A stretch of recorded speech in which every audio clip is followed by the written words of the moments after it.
Yo, what's up guys? Ito na naman ako, JP's Vlogs.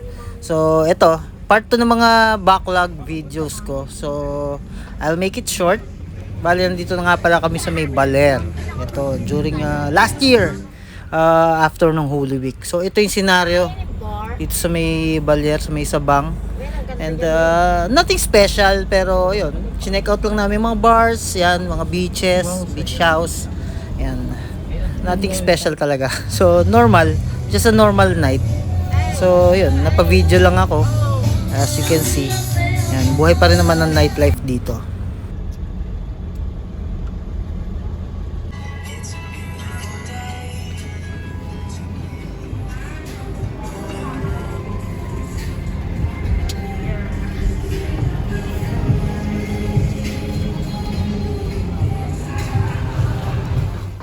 At this moment, nandito tayo ngayon sa may Sabang Beach, sa may Baler. And time check is 11 p.m.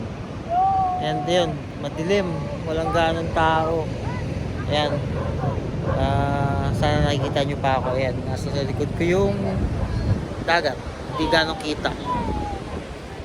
So, gumawa lang ako ng short featured vlog about dito sa may Sabang, mga gantong season.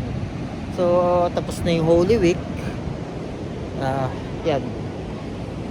Malungkot na yung scenario. Yan. And it's Saturday night.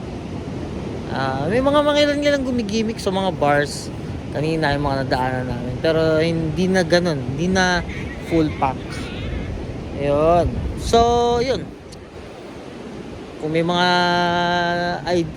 naisip kayong mga gimmick, gusto nyo mag-unwind dito, hindi na magulo, hindi na crowded dito sa may Sabang, Baler. So guys, see you tomorrow. Nagawa ulit ako ng video, dudugtukan natin to.